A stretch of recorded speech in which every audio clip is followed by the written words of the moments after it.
Hallo zusammen zu Hour of Prayer, da sind wir wieder. Also wir haben heute Morgen schon das Abendmahl zusammengenommen und ich habe heute das Gefühl, ich bete den ganzen Tag durch und das ist Wow. mega, mega, mega cool.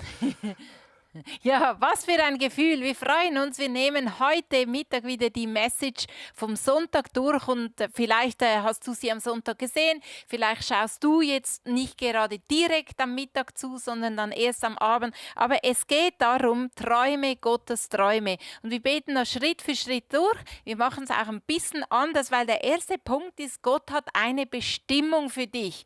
Und ich habe mir überlegt, Leo, wie kann man denn für eine Bestimmung, also wie kann man das zu einem Gebet machen online?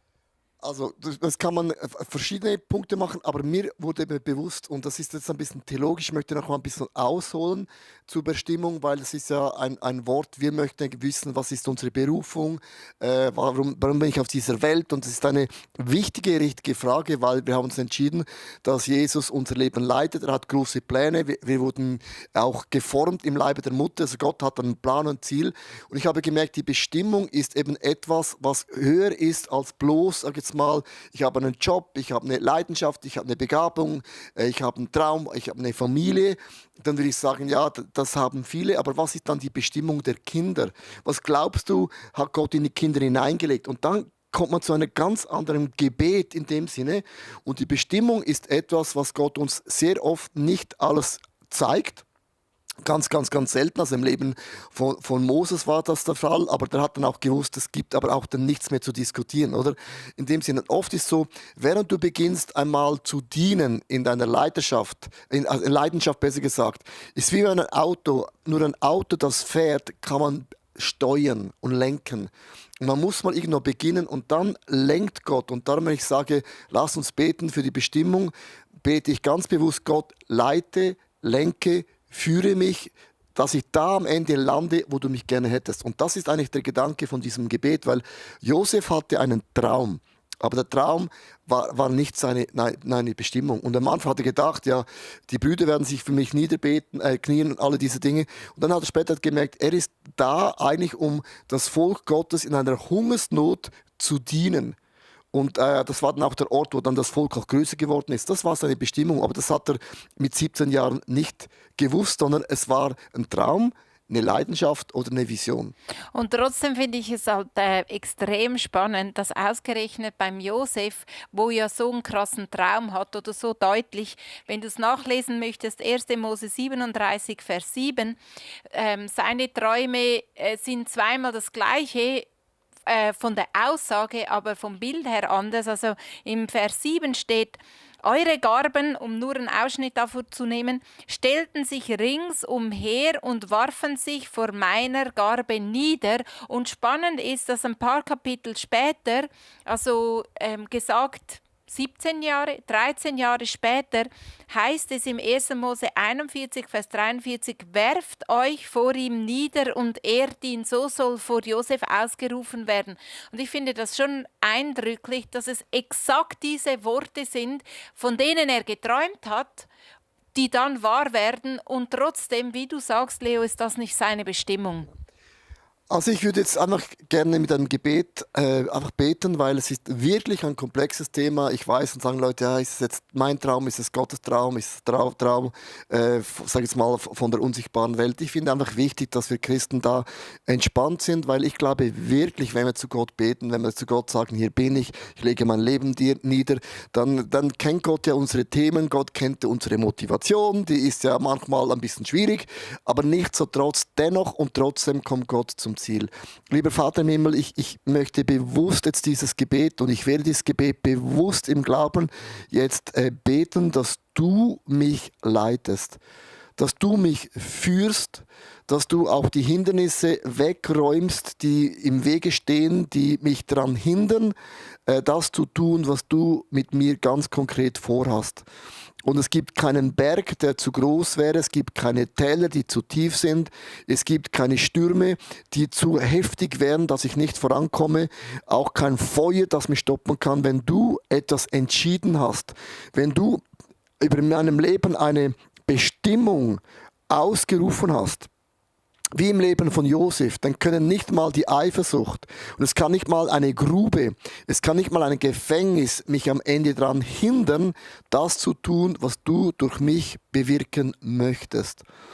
Und ich möchte dich jetzt einfach bitten, dass du mir auch meine Augen aufmachst, ob ich in einer Situation drin bin, wo ich vielleicht rauskommen muss, mich lösen sollte oder auch drin bleiben muss, weil du noch in mir etwas heiligst, reinigst, freisetzt, vielleicht mir auch gewisse Themen nochmals aufdeckst, wo ich daran arbeiten darf, um in das nächste Level auch zu kommen. Und ich bin mir bewusst, dass da, wo ich jetzt bin, bist du da.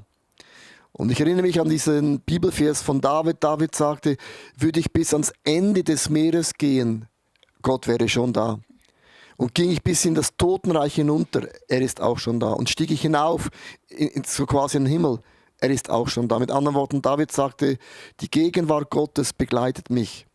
Und das sagt ein Mann, der hat krasse Fehler gemacht, der hat auch Schuld auf sich geladen, ist ein Mann, der das sagt, auch dann, wenn ich Dinge getan habe, die schrecklich sind, die man eigentlich fast nicht erklären kann, sogar dann hat die Gegenwart Gottes mich nicht verlassen. Das ist auch eine Zusage.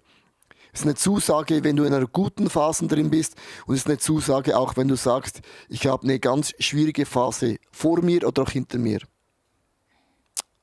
Amen. Amen. Susanna, du hast ein paar Bibelverse aufgeschrieben, wo wir jetzt ganz konkret proklamieren können, weil das Bestimmung ist ja wirklich ein großes Wort, ganz ehrlich. Weil du hast ja gesagt, Bestimmung ist zum einen, dass wir um Führung beten, um Gottes Führung, und zum anderen können wir uns auch immer wieder ausrichten an den Zusagen in der Bibel, ausrichten für unsere Bestimmung, dass wir eben auf der Spur bleiben.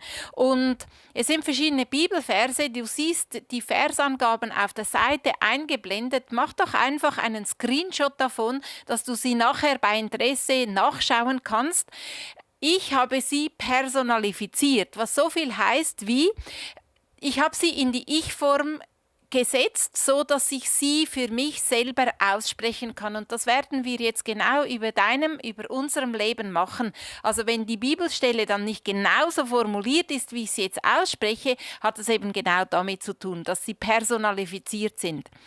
Ich fange mit dem ersten an und dann nimmst du den zweiten, dann nehme ich den dritten und so weiter. Und du kannst die Augen schließen, du kannst dich zurücklehnen, wenn die Umstände das erlauben. Natürlich sagen wir immer, wenn du im Auto fährst, lieber nicht.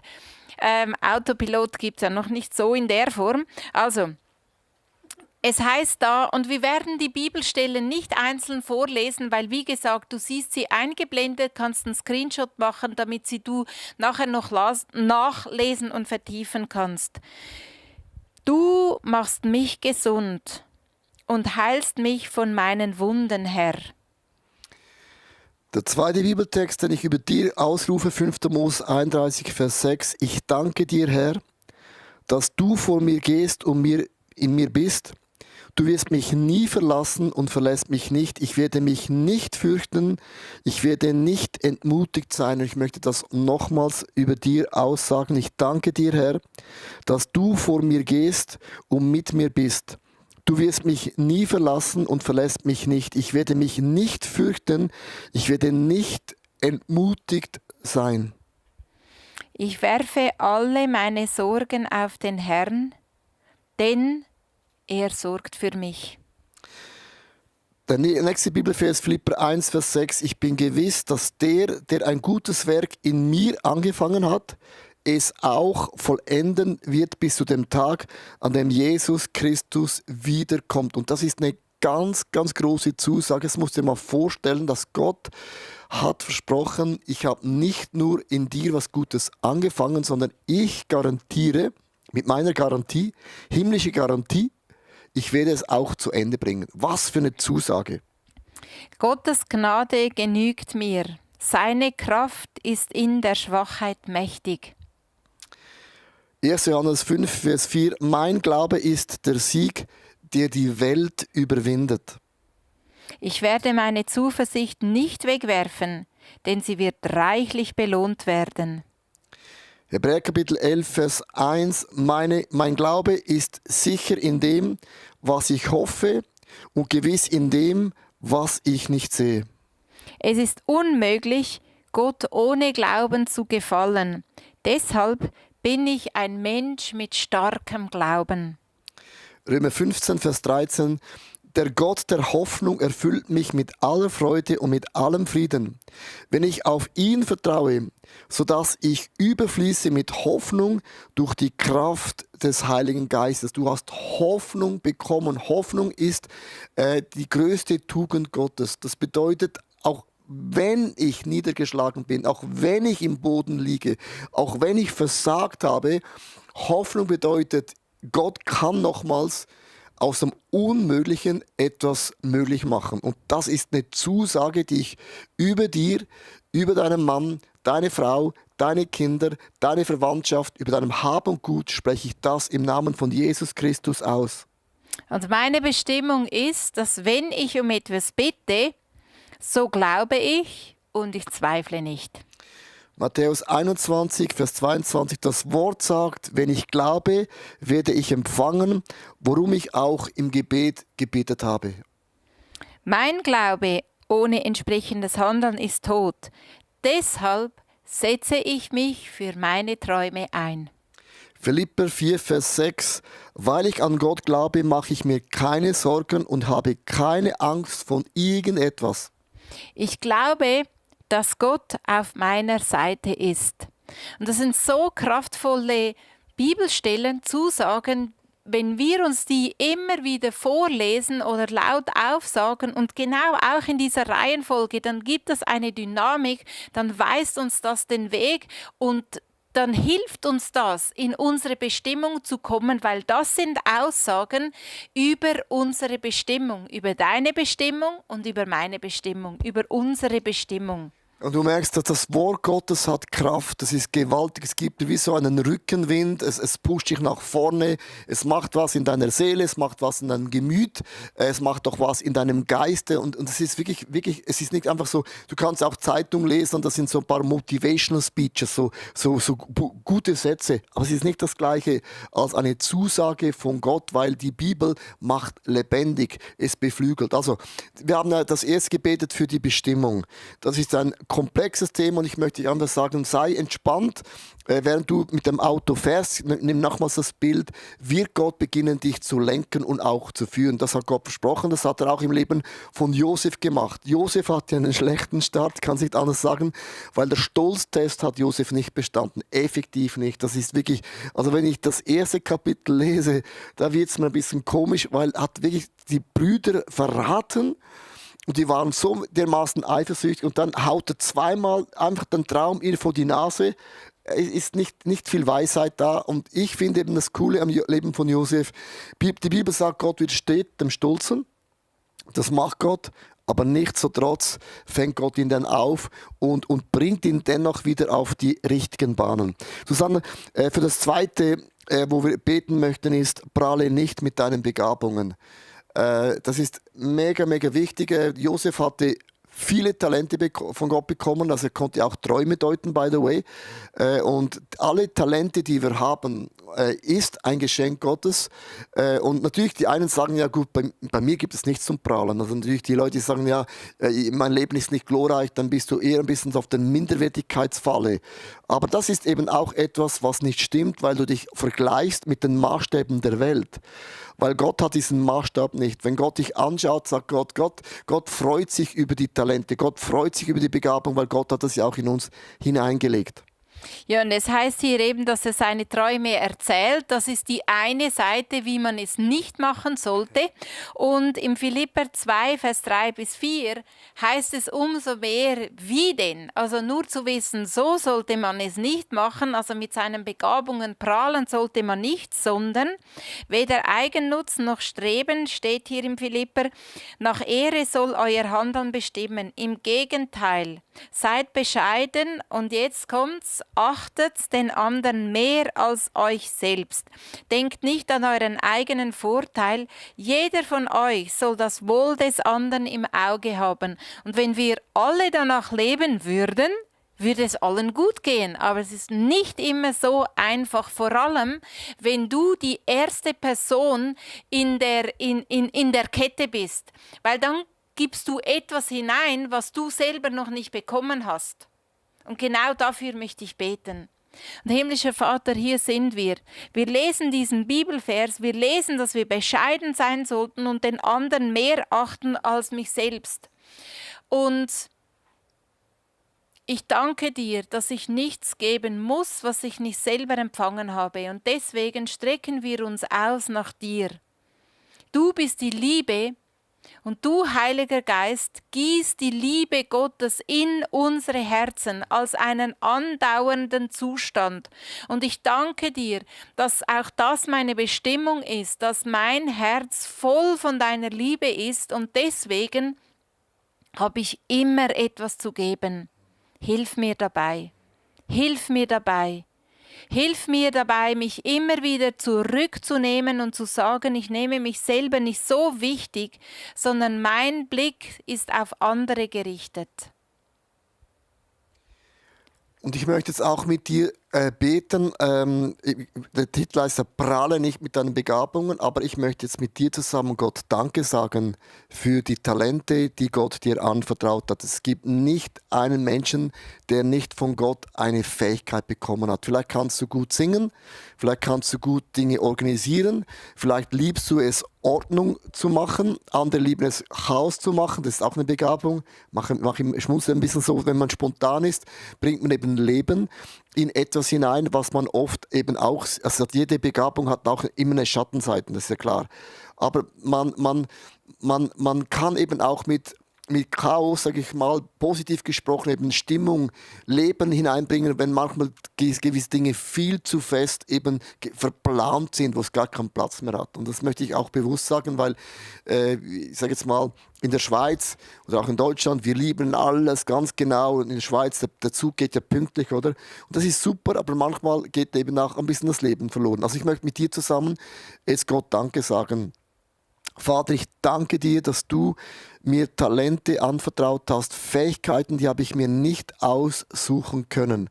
Und gewisse Fähigkeiten in mir sind noch latent, die habe ich noch gar nicht entdeckt. Ich glaube effektiv, dass es noch gewisse Dinge gibt, die ich sogar könnte, obwohl ich noch nie daran gedacht habe. Du kannst diese latenten Fähigkeiten, die ich noch nicht entdeckt habe, kannst du aus mir rausbringen. Du kannst mich in Situationen führen, wo plötzlich diese Dinge, die in mir drin sind, die schlummern, plötzlich aktiv werden und hervorkommen und ich einfach nur noch staune, was du in mir freisetzt. Du bist ein freisetzender, ein fördernder Gott.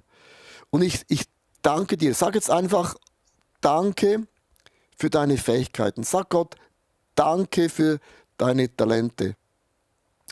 Vielleicht hast du auch gewisse Themen, wo du gerne gehabt hättest, wo du merkst, du bist in den Bereichen nicht begabt, dann ist es auch wichtig, das niederzulegen und sagen, okay, hätte ich mir zwar anders gewünscht, aber es ist nicht ein Teil von mir, weil es einfach kein Teil ist. Das muss man auch akzeptieren. Das ist nicht immer ganz so einfach.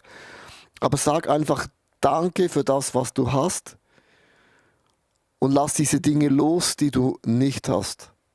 Wichtig. Also sag ihm Danke. Weil Danken bedeutet, ich beginne auf das zu schauen, was ich kann, diese Stärken, diese Fähigkeiten, diese Möglichkeiten, die du in mich hineingelegt hast. Und Leo, das Spannende ist ja, gerade beim Thema Stolz oder Prahlen mit deinen Begabungen, macht man ja das oft nicht, dass man sagt, ich kann das und das gut, aus Angst, dass man stolz wird. Aber es gibt auch die andere Seite von Stolz und das ist Minderwert und das hat eigentlich die gleiche Wurzel. Und das Spannende ist ja, wir möchten da noch einen Moment verweilen. Lass es einfach wirken. Du darfst sagen, dass du dies und jenes gut gut kannst und was du damit machst, ist ja dann eine andere Sache. Also da kommen wir nachher beim dritten Punkt noch dazu. Du kannst mit deinem Erfolg angeben und das ist dann Stolz, oder du kannst mit dem Erfolg anderen dienen. Das sind zwei komplett verschiedene Dinge. Aber es tut einfach gut, wenn du dir auch mal eingestehen kannst, ich kann gut organisieren, ich kann gut kochen, du kannst gut leiten. Was kannst du gut? Vielleicht kannst du das ja auch in den Chat schreiben, einfach so zu meinem Statement machen, weil nicht Angst haben, dass du dabei stolz wirst, sondern einfach das auch über deinem Leben aussprechen. Das hat auch mit einer Bestimmung zu tun. Du kannst das und das gut, und wir werden nachher anschauen, eben wann dass es dann zum Stolz wird und wann dass es einfach gesund ist, dass auch wie es dann gesund ist. Das wollte ich sagen. Genau, ich habe jetzt im Chat euch geschrieben, sprich aus, was du gut kannst. Das braucht jetzt ein bisschen Überwindung, aber ich möchte euch wirklich jetzt einladen, im Chat da das reinzuschreiben, weil es hat eine Kraft, wenn man Dinge ausspricht. Das ist wirklich so. Also das ist so. An dem Tag, wo ich gesagt habe, ja, ich habe ein Charisma, ich bin ein charismatischer Mensch. Und das ist ja nicht mit dem prahle ich, aber das hat ja Gott in mich hineingelegt. Und meine Mutter hat immer zu mir gesagt, die Talente kann man nicht aussuchen. Und für das muss man immer dankbar sein. Man muss das immer aus dem Respekt von Gott auch nehmen. Aber bilde dir nie etwas ein, dass du was Besonderes bist, weil jeder Mensch ist ein Geschöpf Gottes und jeder Mensch hat Gott auch gesegnet. Also sprich das. Matthias hat geschrieben, das gefällt mir. Ich kann gut Raclette essen. Ich kann gut Raclette essen zu einem Event machen. Das ist wirklich etwas Besonderes. Und ich sage dir, was mir so gleich in den Sinn gekommen ist, und zwar Zachäus. Der konnte gut Partys machen, und deswegen hat er mit seinen Freunden eine Party veranstaltet, wo er Jesus eingeladen hat, und so konnten seine Zöllnerfreunde Jesus kennenlernen. Also das ist effektiv eine Begabung. Andere schreiben, ich kann gut aufmuntern. Auch das ist eine Begabung. Und wie schön, wenn wir uns unseren Begabungen bewusst sind, weil dann können wir sie auch einsetzen. Erst wenn wir bewusst sind, können wir sie einsetzen. Ich finde es mega, mega interessant. Du bringst jetzt eben die Party von Petrus, oder? Zachäus. Sorry, genau. Es kamen eben auch Leute, die waren nicht eingeladen. So ein krasser Ruf hatte der. Alle wollten dabei sein. Nee, es ist eine coole Geschichte, nicht? Ja. Weil über das haben wir früher oft gepredigt, über diese Party, weil eben was du gut kannst, kann man auch einsetzen, um Menschen mit Gott zu connecten. Und wenn ich jetzt das lese, es ist ganz krass, jemand eben gut backen, organisieren. Jemand hat gesagt, ich bin eine gute Oma. Oh, ja? Genau, da sind wir bald. Nee, Ende März. Ich kann gut spontan kochen, genau. Nee, aber ich finde es ist so cool, das mal auszusprechen, weil das ist auch eine Ehre. Mit dem sagt man Gott Danke für die Fähigkeit, Danke für die Begabung. Und es hat noch gar nichts mit Stolz zu tun, sondern es ist auch mal eine Tatsache. Weil ja. Und es ist wirklich so, Franziska, du hast ja geschrieben, ich bin gastfreundlich, und das ist so eine Begabung, weil andere, denen fällt es schwer oder die haben keine Zeit oder die sind nicht in dieser Season drin. Und wie schön ist es, wenn jemand sagt, ich bin gastfreundlich und ich pralle mich mit dem nicht auf, sondern ich setze das ein, und jemand anders, eben wie Matthias sagt, ja, und ich kann Raclette essen zu einem Event machen, dann spielen schon zwei Dinge zusammen. Also genau darum geht es, ums Miteinander. Jeder bringt seinen Teil. Was ich mega, mega cool finde, ist, ich lese es wirklich jetzt durch, mich motiviert das mega, weil ich merke, das sind so verschiedene Begabungen. Jemand hat geschrieben, ich kann gut zuhören. Wow, das ist jetzt nicht meine Stärke. Also, das ist nicht das. Susanne kennt das, wenn sie was sagt. Und ich habe meinen Mund noch voll vom Essen. Ich kann gar nicht warten, bis ich das runtergeschluckt habe. Und ich spreche mit vollem Mund, weil ich so lange nicht zuhören möchte.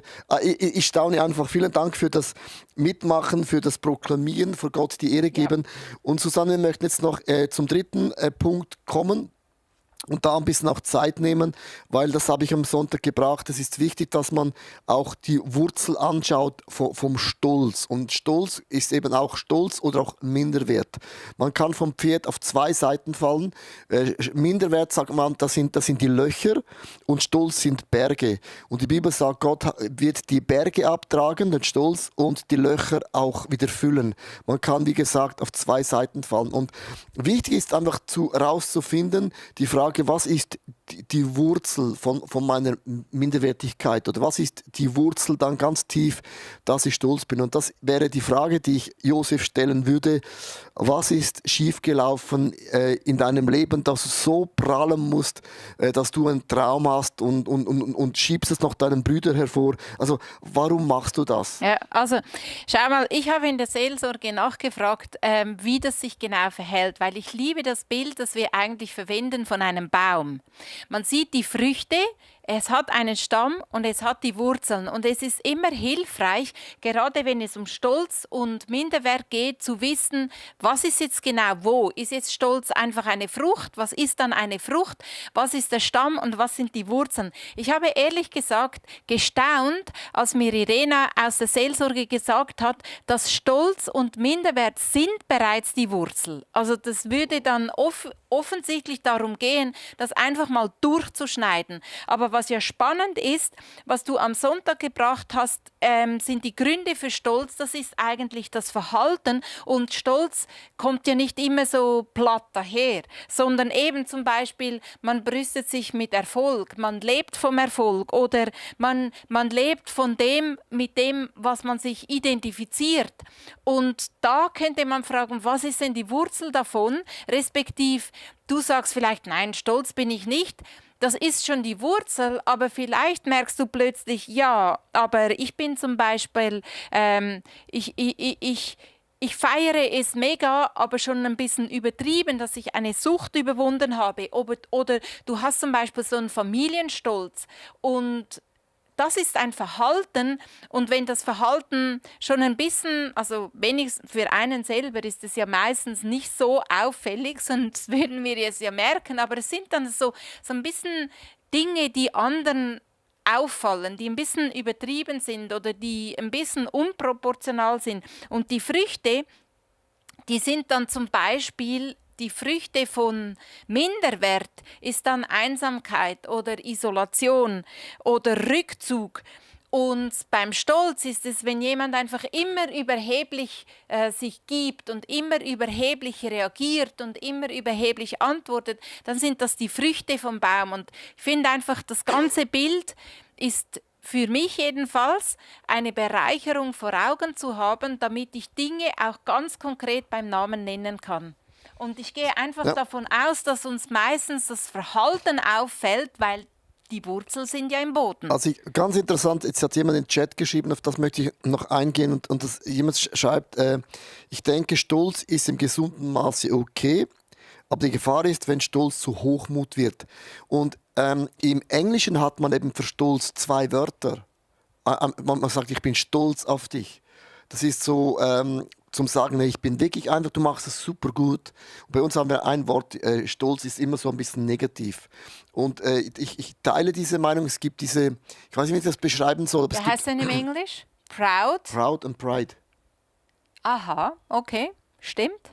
Ja, und es ist ein bisschen ein Unterschied. Aber ich teile diese Meinung, dass man ist wie, ich sage immer, Gott jubelt jeden Tag, wenn er an uns denkt. Also Gott ist stolz auf uns. Er ist begeistert auf uns. Das heißt nicht, dass alles okay ist. Und ich teile diese Meinung, weil man kann dann immer in das Gegenteil kippen. Man wird dann so ein bisschen so, man verneint dann die Talente und man macht sich dann klein. Und das ist so ein bisschen eine Gefahr, die wir haben, wenn wir da nicht in eine gesunde Balance reinkommen von das anzunehmen, was Gott mir gegeben hat und was draus zu machen. Ja. Aber lass uns doch einfach mal für das beten. Vielleicht, wie gesagt, hast du gewisse Eigenschaften, wo du merkst, es kann eine Stolz oder Minderwertigkeit sein. Mal Gott zu fragen, was ist der Ursprung? Gibt es da eine Geschichte bei mir drin, wo ich immer wieder mich im Verhalten das entdecken kann? Lieber Vater im Himmel, hast uns den Heiligen Geist anvertraut, den Geist der Offenbarung. Und ich brauche diese Offenbarung, dass ich erkennen kann, was sind so die Auslöser, was ist das, was geschehen ist, dass ich mich, sage jetzt mal, stolz verhalte oder auch mich minderwertig fühle. Was sind da diese Berge, die du abtragen möchtest, und was sind diese Täler, die du wieder auffüllen möchtest? Und du bist ein Geist der Offenbarung. Und ich liebe das, wir müssen nicht im Dunkeln tappen, weil du bringst Dinge ans Licht. Du bist ein offenbarender Gott. Und alles, was im Lichte ist, werden die Ketten müssen fallen, die Bindungen werden gelöst. Das Dunkle kann nicht mehr dunkel bleiben, weil das Licht kommt hinein. Und es gibt so viele Elend in uns, weil einfach noch Dunkelheit, Süchte, Mächte, Kräfte, Bindungen, Aussagen über dich uns wie lähmen. Und ich möchte dir Danke sagen, auch jetzt, dass du mir eine Offenbarung schenkst. Und währenddem wir einfach in dieser hörenden Haltung sind, gerade weil wir wissen, dass diese Gründe für Stolz das Verhaltensmuster ist, möchte ich sie nochmal vorlesen. Es kann sein, dass eines der beiden von Stolz oder Minderwert bei dir anklingt und du findest dich dort wieder. Da muss man sich nicht schämen, aber das ist heute eine Chance, wo wir glauben, dass wir Minderwert und Stolz nochmal beim Namen nennen können und eben genau durch das Verhalten zur Wurzel kommen können. Und wir werden nachher Minderwert abschneiden, Stolz abschneiden, aber dass du den Zusammenhang hast, möchte ich dir einfach diese Worte vorlesen. Lass sie auf dich wirken und vielleicht klingt eines davon an und dann kannst du das nachher im Gebet nehmen. Erfolg, Anerkennung, Identifikation, Selbstverwirklichung, Überwindung, Familienstolz, kreative Leistungen, Erziehungserfolge, soziales Engagement, geistliche Erfahrungen. Das sind Gründe für Stolz.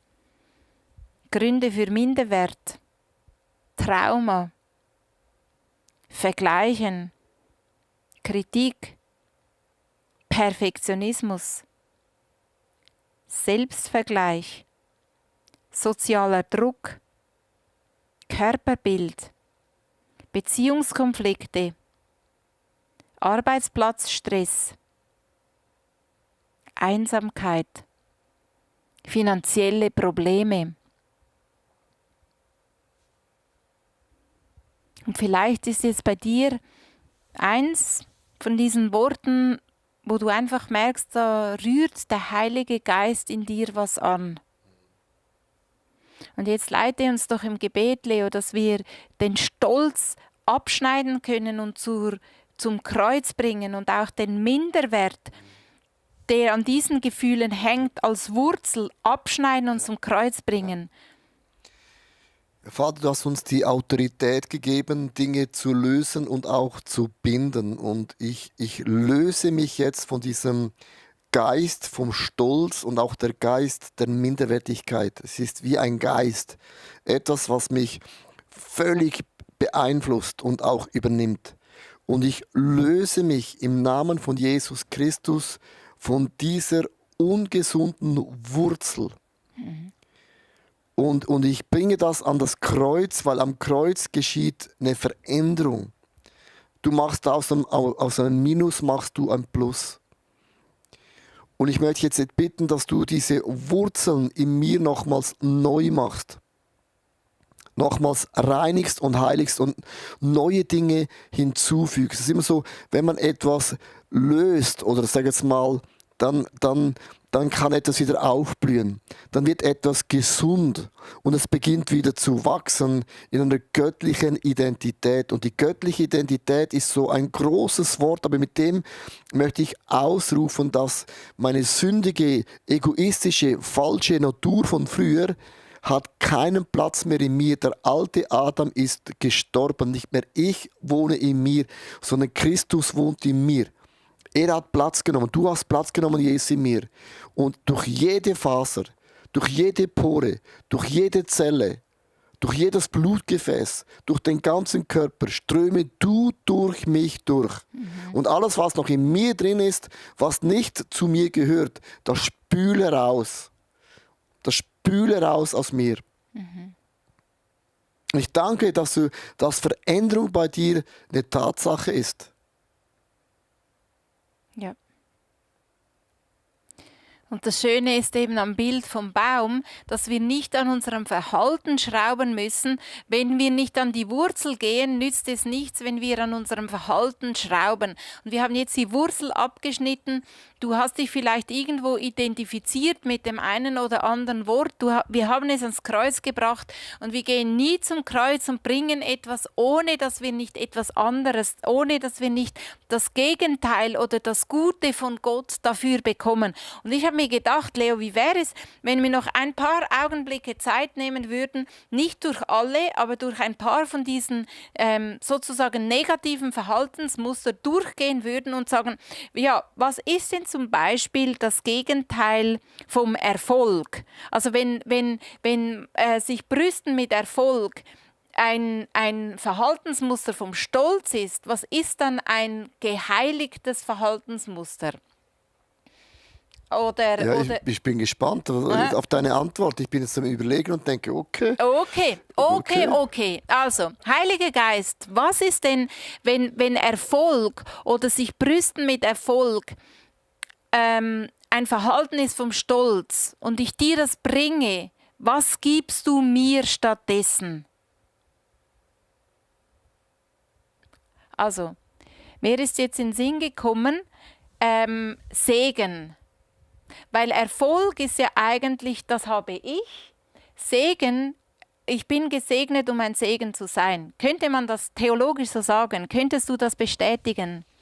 Kann das mal so stehen lassen, ja. Hört sich gut an. Ich habe gemerkt, es ist jetzt noch recht interessant, das zu überlegen, was ist das Gegenteil. Es ist noch recht interessant, weil ich merke, es gibt gewisse Begriffe, die sind bei mir wie drin und es gibt es aber dann gewisse Verbindungen, wo ich oft das Bodo nicht kenne. Hochinteressant. Also für mich ist halt immer, Erfolg ist relativ. Also wenn ich sage... Ja, lass uns jetzt nicht beim Wort diskutieren, aber so das Gefühl, das wir dabei haben, oder? Vom Segen. Ja. Und mich ermutigt das eben einfach, weil das hat ja genau wieder mit dem Punkt von vorhin zu tun, dass man sich nicht getraut zu sagen, manchmal, was ich gut kann, weil man das Gefühl hat, man gibt an. Aber dass zum Beispiel jetzt das Pendant von Erfolg Segen sein könnte, dass ich gesegnet bin, und für mich ist dann klar, also bei Segen, das ist einfach der Satz von der Bibel, ich bin gesegnet, um ein Segen zu sein. Das fließt dann weiter oder ich kann es dann weiter fließen lassen. Es ist interessant, wenn du das Wort Segen bringst, ist dann eben auch wieder ein Bild, was man dann hat. Segen ist immer so verknüpft mit Erfolg. Mir gelingen gewisse Dinge, aber es gibt in der Bibel Momente, wo Gott Leute gesegnet hat und die gingen durch eine schwierige Phase, da gewisse Dinge wurden da gelöst, kamen ans Licht. Also Segen ist eben nicht nur, wenn etwas gut läuft, es kann auch sein, dass Gott sagt, so, jetzt sitzen wir mal hin und wir schauen mal gewisse Themen an. Würden wir nicht als Segen, sondern mehr so Gott reinigt mich. Aber das ist ja auch etwas, was auch dazugehört. Das ist hochinteressant, möchte ich Susanne sagen, der Gedanke. Ich habe vor im Chat noch was gesehen und ich fände es mega cool, wir könnten nochmals beten für die Situation am Gaza. Er hat jetzt mit dem Thema jetzt gerade nichts zu tun, aber ich fände es noch cool, die letzten paar, also nicht cool, ich finde es wichtig, ist das bessere Wort, die letzten paar Augenblicke noch zu nutzen, um einfach zu beten für den Konflikt in Israel. Der ist ja nicht einfach von der Landkarte weg in dem Sinne, er geht natürlich jetzt schon seit Wochen.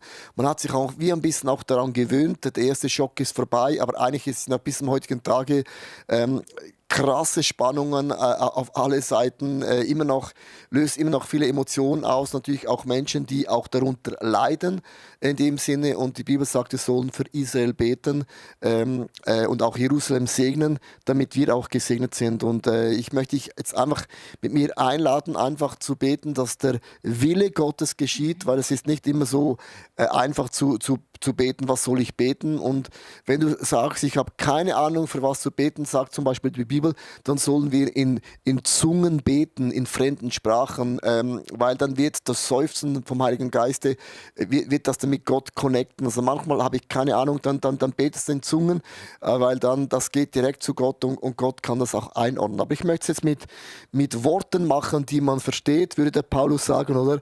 In dem Sinne, Vater, wir bringen dir den ganzen Konflikt da im Gaza. Ja, ich bete einfach, dass dein Wille geschieht und ich möchte beten und ich bete mit uns zusammen, dass Menschen zum Glauben an Jesus Christus finden. Das ist mein größtes, tiefstes Anliegen, dass Menschen die Augen aufgehen für die Realität Gottes. Du kannst Menschen begegnen in Träumen, in Visionen, in Gesprächen, mit göttlichen Begegnungen. Du kannst Engel schicken. Du hast im Alten Testament so oft Engel geschickt, auch im Neuen Testament Engel geschickt, die haben eine Botschaft verkündet. Mögest du die Engel ausschicken, um das Evangelium nochmal zu verkündigen, sei es in der Nacht, bei Tag, und bewahre du auch auf beide Seiten Menschen. Und ich möchte dich bitten, dass das zu einem Ende kommt und dass Frieden einkehrt in den Herzen, dass nicht Hass entsteht auf beiden Lagern, sondern du hast gesagt, wir sollen vergeben, weil uns wurde auch wieder vergeben. Ich segne die Regierung von Israel, auch die Regierung von den anderen Ländern rundherum, auch die Menschen, die im Gazastreifen wohnen, auch die Palästinenser. Vater, ich segne die Menschen in deinem wunderbaren Namen und ich bin oft ohnmächtig, weil ich wirklich nicht weiß, wie ich noch beten soll, aber ich weiß, dass du am Ende die Gebete nimmst und du sortierst es, du ordnest und du wirst dennoch und trotzdem nicht zulassen, dass dein Volk, das deinen Namen trägt, Schaden erleiden muss. Und das bete das auf beide Seiten. Ja, und wenn es heute darum geht, um Bestimmung, dann bitte ich dich, himmlischer Vater, dass beide Seiten, das sind Menschen, dass sie ihre Bestimmung sehen und dadurch ermutigt werden, dass sie plötzlich erkennen, wer du bist und wer sie sind und was das miteinander zu tun hat. Ich bitte dich, dass Bestimmung über den Leben der einzelnen Menschen, die hier involviert sind, sichtbar wird. Gerade auch für alle die von Israel, dass sie ihre Bestimmung erkennen können und dass sie erkennen können, dass du ihr Gott bist und dass du für sie kämpfen willst. Und dass auch die andere Seite, wir gehören zu denen, die eingepfropft worden sind in den Ölbaum von Israel und dass ein Bewusstsein, eine Erkenntnis stattfindet, dass wir dich brauchen, Jesus. Ich bitte dich um dieses Wunder. Und ich segne dich auch für diesen heutigen Tag. Ich segne dich im Namen des Vaters. Er ist der allmächtige, allwissende und allgegenwärtige Gott. Ich segne dich auch in dieser Liebe von diesem Sohn von Jesus Christus, der an meiner Stelle, an deiner Stelle sein Leben hingegeben hat. Und es gibt keine größere Liebe als der sein Leben hingibt für seine Freunde. Gott nennt uns seine Freunde, Freundinnen. Und ich segne dich auch in der Kraft des Heiligen Geistes, dass du weißt, was bei diesen Themen, die hochkommen, die offensichtlich werden, die auf dem Tisch liegen, ist nicht einfach so, dass Gott was auf den Tisch bringt und sagt, du musst es alleine schaffen, sondern der Geist Gottes gibt uns die Kraft, Dinge zu überwinden. Das ist eine Kraft, die in uns wohnt. Wir sind keine Opfer der Umstände. Logisch, die Umstände sind nicht immer optimal, aber Gott kann dennoch und trotzdem aus diesen Dingen nochmals Leben generieren. Aus der Öde, aus der Wüste machst du nochmals etwas wunderschön. Mit diesem Segen mögest du in diesen Tag hineingehen. Amen. Amen. Hey Lieben, einfach noch ein Anliegen, ich sage das fast jedes Mal, wenn du jemanden kennst, wo du denkst, Hour of Prayer oder auch das Abendmahlgebet, das jetzt morgen beten wäre, was für sie, dann bitte schick den Link. Immer wichtig, mach den Daumen hoch und schreib was im Kommentar. Danke für die Gebete, weil je mehr Engagement da ist, desto mehr wird es auch bei YouTube gefördert werden, weil es geht ja darum, dass am Ende vom Tag Menschen mit Gott connected werden und wenn da eine Gebetsstunde da ist, wo wir für Menschen beten, ist es eben cool, weil Gebet bedeutet nichts anderes. Wir vertrauen auf die Möglichkeiten Gottes. Wir sagen, ich kann gewisse Dinge tun in meinen Möglichkeiten, aber Gott hat eine ganz andere ganz andere Palette, als ich das habe. Und man sagt, eine betende Kirche ist eine starke Kirche, weil wir uns vertrauen auf die Taten, Möglichkeiten und Wunder von unserem Gott im Himmel. Darum danke, warst du dabei, hast du mitgebetet und ich danke dir auch für dein Mittragen auf dem Chat. Aber noch das Wichtigste ist für mich, dass Gott eben durch solche Gebetszeiten Wunder bewirkt. Wunder. Und wir hören jede Woche von Menschen, die sagen, danke für die Gebete, es hat sich was in mir verändert und Gott hat Wunder gemacht. Und das berührt mich mega. Also, schönen Tag, Mach's arrivederci, gut. ciao zusammen. Tschüss, God bis bless zum you. nächsten Mal.